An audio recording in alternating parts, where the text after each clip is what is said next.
All right. Wayward Souls, the double tap in is back. Cheers. Good morning. Morning. Yep. But this will come out. This will come to you in August when hopefully it's better. Oh, let's hope. God, Yeah. it's fucking miserable right now. Of course, in between episodes, I just let the dogs out. So you got to let them in. You got to dry them off. Mm-hmm. What a pain in the ass. Yeah. So, for those of you that don't remember, we were going to talk about the rear differential on a 2007 Chevy 1500 series pickup. Yep. So, what have you found are the intricacies to that compared to something a little bit more current? As he gets up and walks away. Sorry, my phone was ringing. Well, it's not me. Sorry. Spam call. I got everything charging right here because I'm a fucking idiot. Yeah, so that's bullshit. I don't know a fucking thing about rear differentials. Okay, so I didn't answer because I don't know what the fuck you're talking about. So anyway, no idea. Not a mechanic. Yeah. So we had started to delve into last show about the changes that have come in the cooking process from our parents and grandparents generations to from our grandparents to our parents and then from our parents to us, and how that whole idea and mindset have kind of changed. So I think we had talked, I had mentioned a little bit last show about my mom's cooking a turkey for Thanksgiving and how she bastes it with butter. She'll temp it towards the end. But really that's about it. She stuffs the cavity with stuffing. And that's really about the extent of the turkey, which is good. Thanksgiving dinner, she puts that puppy on the table, and guess what? I'm going to eat till I have to unbuckle my pants and lay down on the floor. That compared to how I make a turkey, drastically different. And just kind of the conversation that we had, I think you had kind of alluded to something similar with the steaks with Jim. And again, they were exposed to some cooking that was like, hey, we're just trying to get food out, especially Jim in the military. Correct. Here's your steak, move on. Here's your steak for 50 cents, move on. Compared to, hey, how do you want your steak cooked? How do you like it? Oh, I don't know that I like it that way. So I think where that road leads is to some of the stuff that we see now, like the 36-hour prime rib, to that kind of stuff where we're really taking a lot better care, maybe not care, more interest. Yeah. We're taking it more serious. Not that they didn't then, but they might not have had the knowledge to do it that way, because things have changed. Oh yeah, techniques have changed. Flavorings have changed. The here we go. Here's a big word, Noah. Plethora. There's a plethora of seasonings out there that they would never have thought to use. Yeah, because it wasn't available, or they just wouldn't have thought to use it. And game changing stuff. Sous vide. I know sous vide's been around for a long time, but it's not been in the mainstream all that long, where you can go out and buy a sous vide unit cheap and not in a restaurant. Yeah. And I think originally it was used almost exclusively for fish. Yes. And then it kind of it kind of expanded slowly from there. And I think a lot of it had to do, maybe not initially, but I think more recently, the last 10 to 15 years, with social media. Yes. We have talked about what the fuck are they doing that for? Yep. It also has the opposite effect of, wow, you're like, wow, that's a great idea. Yes. Again, the sous vide half of the prime rib. Yeah. Yep. So, there's something good coming out of social media. Yeah. I mean, a perfect example, the Facebook group that we have, specifically in this instance, I'm talking about Jeremy's Blackstone tortellini. Had to go. I remember Rachel had commented on that. She's like, that looks fantastic. I want to make that. Well, I think Jeremy posted it months ago, and we finally got around to making it last night, and it was fantastic.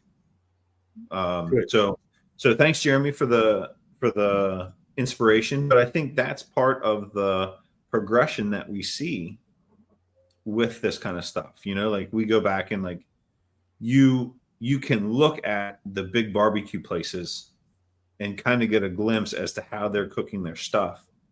Like Franklin's and Interstellar and all those places.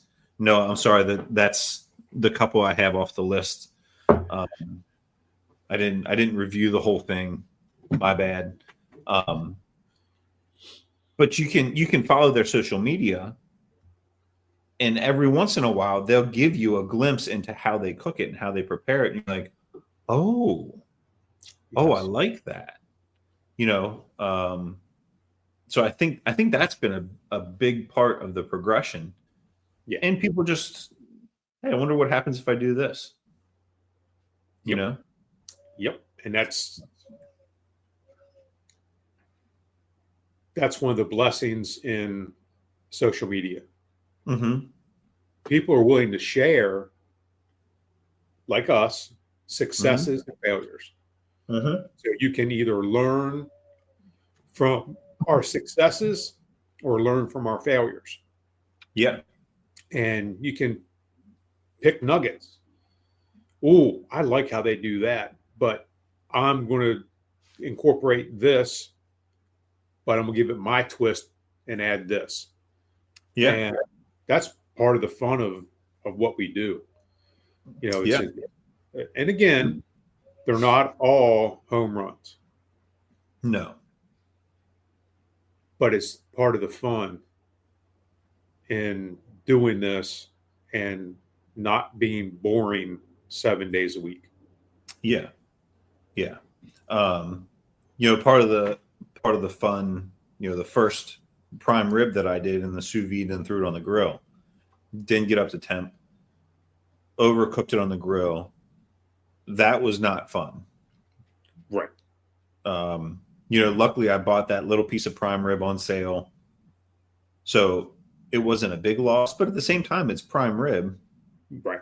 And you don't want to mess that up. Now, fast forward to one of the last things that I think we shared on prime rib, where you cut the bones off, you put it on that spinalis cap, and you tie it back on, and the bones help protect that. That's a home run. Yeah. So I mean, in that short time, we've seen that. At work last shift, talking with Petey, and he had made some pulled pork, and we're talking about, like, how he made it, what he put in the pan with, all this kind of stuff, and he put some pineapple juice in it. Mm-hmm. I was like, you put, in the words of the Virgin Mary, come again? He said, yeah, pineapple juice. Yeah. And I don't know, it's one of those things that you're like, that's a great idea. Like that sweetness, like, my mouth is watering thinking about that. When I was helping a local restaurant get up and going, I requested apple juice. Well, they didn't have apple juice, but behind the bar, they had pineapple juice. Mm-hmm. So I'd get pineapple juice from behind the bar, and that's what I used in the pan. Mm-hmm. Yeah, liked it. Yeah. Yeah. And it's one of those, like, that's one of those things that we talk about with our rubs and sauces, and you're trying to find a unique flavor to what you like. Like, if you're trying to build a brand, and like we both joke around, like I joke around about the Wayward Soles brand, like not much there. Double Tap, yes, definitely more of a footprint than what I joke around about. But like, that's one of those things that it's something a little bit different. You're gonna get a little bit different flavor that you're gonna have people be, what's that? There's something different about this that I like, as opposed to just using apple juice or apple cider. That flavor is going to be a little bit different. So Yeah. I can tell you, the next pulled pork I'm going to do, it's going to have some pineapple juice in it. You won't be disappointed. I have also taken crushed pineapple as an experiment, mm-hmm. and dumped the can of crushed pineapple in it. So that way, when I haven't done it in a while, but when you mix it up, mm-hmm. you get little bits of pineapple in it. Yeah. I need to do that again. It's been several years since I've done that. What I know what you're going to say about this. What if you used like that crushed pineapple, like you drain it a little bit, so it's, or like you scoop some of the pineapple out, and you put that on your pulled pork with your seasoning. Ooh, right? Not a bad idea. I said that I probably don't have to cook a pork butt anytime soon. I lied. Now you might. Yeah. Now I got to try it. Yeah. Yeah. We, so I think it's December to like the beginning of December to the end of January on the North Shore of Hawaii. It's a window for the Eddie Aikau Invitational Surfing Contest.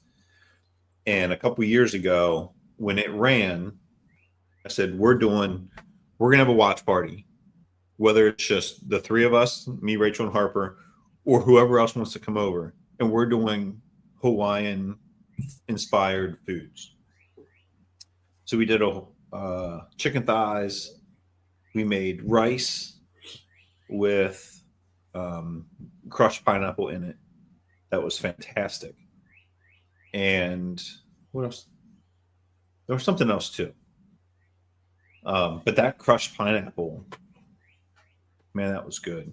Good shit. And in the rice, like that was you. In it also asked for. I didn't put it in there. It was like on the side. So if you wanted to do it, some crushed red pepper.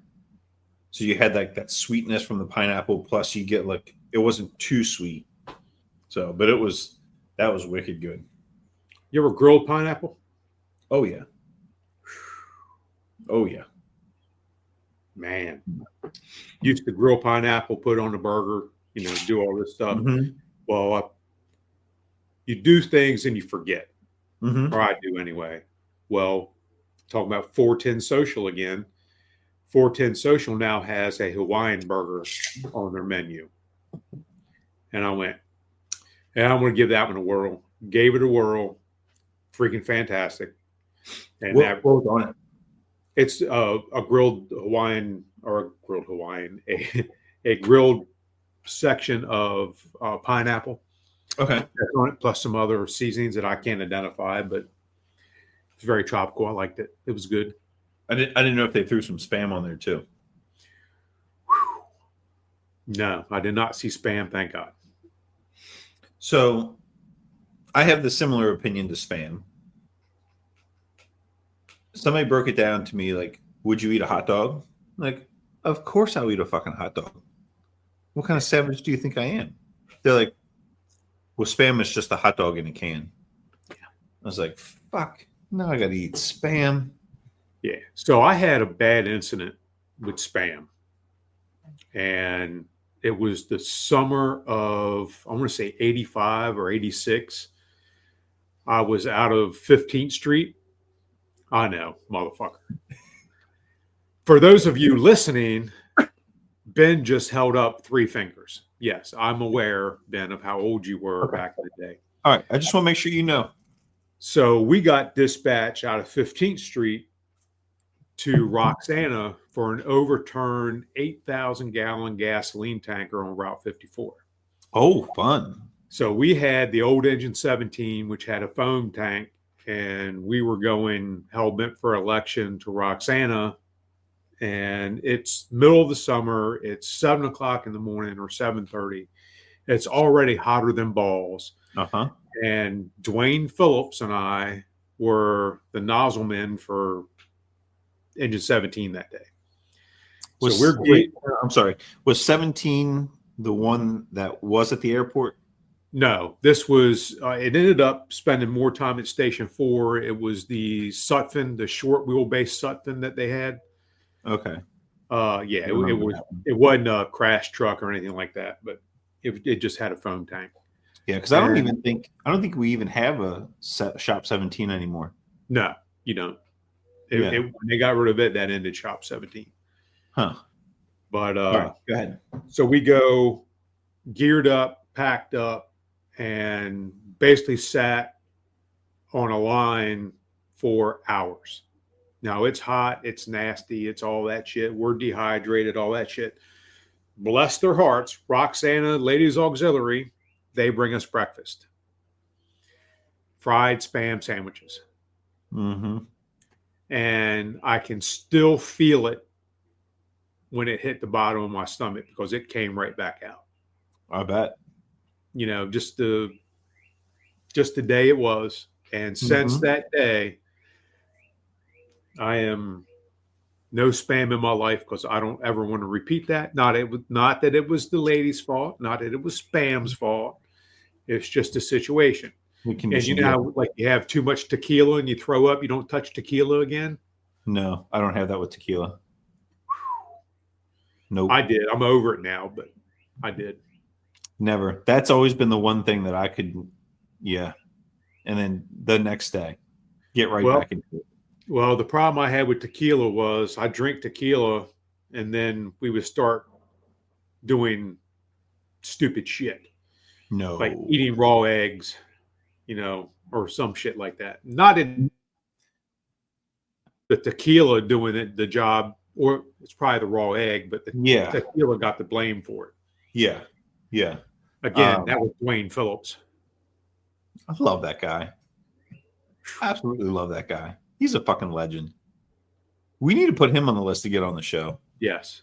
I was looking around for my phone. It's on the charger. Never mind. Listen, I'm going to tell you right now, you get him on the show, I ain't going to say shit because we got a lot of history. And I don't want to incriminate anybody in anything. Who cares? Your limitations is over with. Yeah, fuck it. Dwayne, we'd go drinking at the Brass Rail, which is, I don't even know what it's called now, but it's the restaurant, bar, hotel out in front of Secrets, just a little bit south of Secrets. They had the Brass Rail on the bottom, and we go on Tuesday nights. In the hotel? Yeah. Oh, it's an Irish place now. Okay. Yeah, it sounds about right. Well, we'd go in there and get about half tanked on a Tuesday night. And Dwayne's famous line was, "You got my back?" Well, of course I got your back. And man, it was about to happen. Yeah. Love it. Yep. I love that guy. Such a great guy. And then seriously, add him to the list. Guy stand up behind him, and that little fella would to somebody, and they'd turn around and say something to him, and the group of us would stand up and go, "Okay." Oh my gosh! Yeah, we were roommates for a period of time. Really? Both in the firehouse and outside the firehouse. We were roommates for a while. Oh, but that was a good time. Whew. The sights. That's all I'm going to say. The sights. That's all you have to say. Yeah. Oh, Dwayne. Yep. So we went from progressive cooking to that in a hurry. Yeah. Doesn't take as long, does it?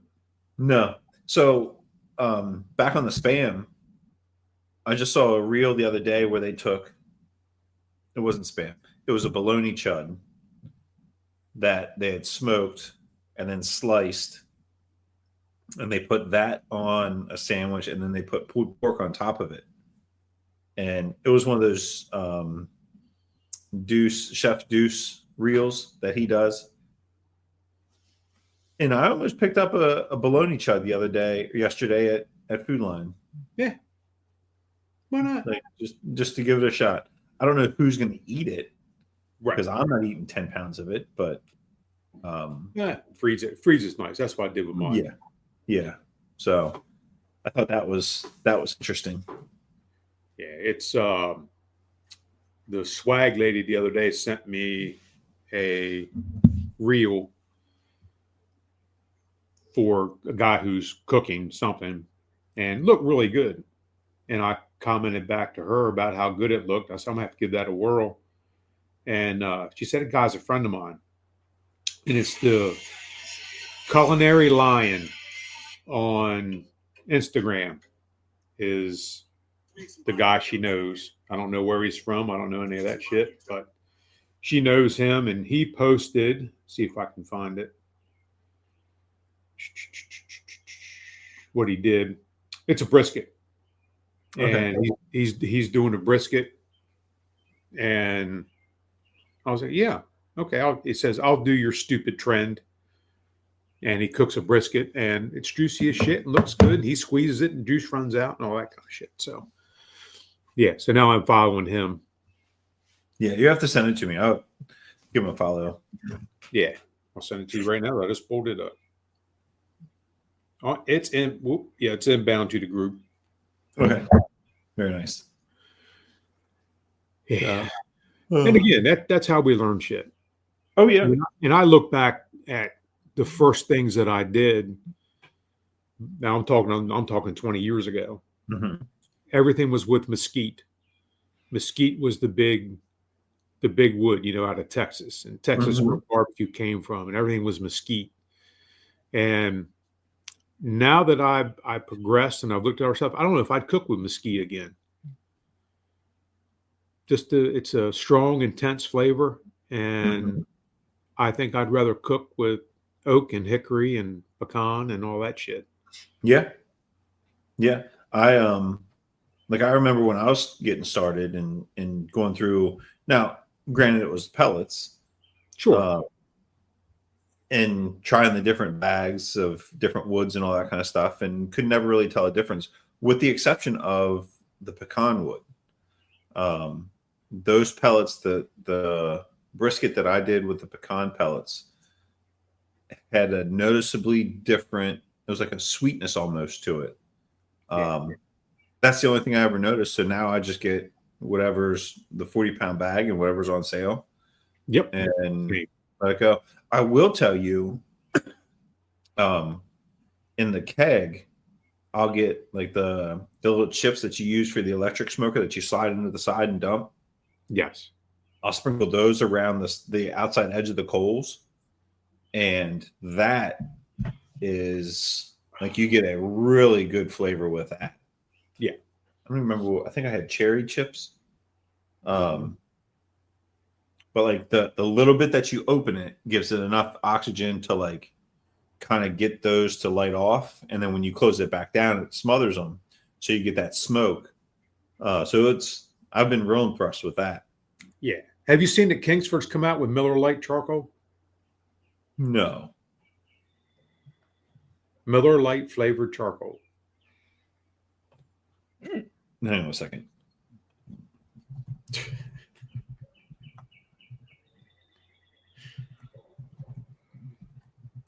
I'll let you find that.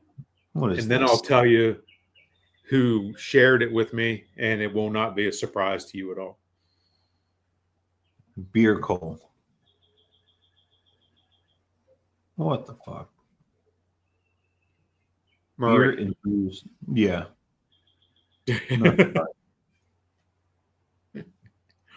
fucking Murray. I mean, I guess it's no different than the summer shandy pellets. Pellets. Yep, it's no different. So, yeah. Same. So, I don't know that I'll go back to like a regular charcoal briquette after using the Royal Oak. No, I saw a thing online the other day. One of the groups I'm in, guys talking about maintaining temperature and doing this and the amount of ash that his egg is producing. And he says it's just tremendous and all this shit. And someone asked a very simple question. Are you using lump or briquettes? Well, he was using briquettes. Mm-hmm. And well, no fucking wonder. They're compressed sawdust. Yeah. No wonder you've got so much ash, and you can't shut it down and have coals left or have charcoal left because you're using briquettes. Yeah. Switch to lump, and I filled my egg up a month ago, and I've used it twice a week. Mm-hmm. And I don't know that I'm gonna have to add charcoal to it anytime soon. Yeah. Yeah. I'm the same way. I fill it up. I don't fill it up. Like I'll put quite a bit in there, but it'll be 2 weeks of using it 2 or 3 times a week. Yeah. Before I have to put more in it. Yeah. And that's even like I'll take the wooden scraper paddle thing and move it around to get the ash out. Yes. But yeah, like it's. Yeah, I'll put a glove on and reach in and stir it and knock everything down to the bottom, scrape out the bottom, and then take my little charcoal basket and scoop up what's in the bowl, and then light it and dump it back in, and I'm good to go. Yeah, I use they're like big matchsticks. Yes. So light that off, give it 10 minutes, then I close it and let it come off the temp, and that works well. The last steaks I did for Jennifer and I, those Denver steaks that we had, I almost fucked up because I didn't shut the vents right away. And I looked out and it was 550 degrees. I said, well, that dog will hunt, but not today. Yeah. Not making pizza, I'm doing steak. So I had to cut her down and let it sit for 10 or 15 minutes to get right. Yeah. Yeah, I still haven't put something on there for like a low and slow thing. I don't have the time. Yeah. To babysit it and watch it and all that kind of stuff. So, well, if you find a day, it'll, if nothing more, do it for your education. Oh yeah. Yeah.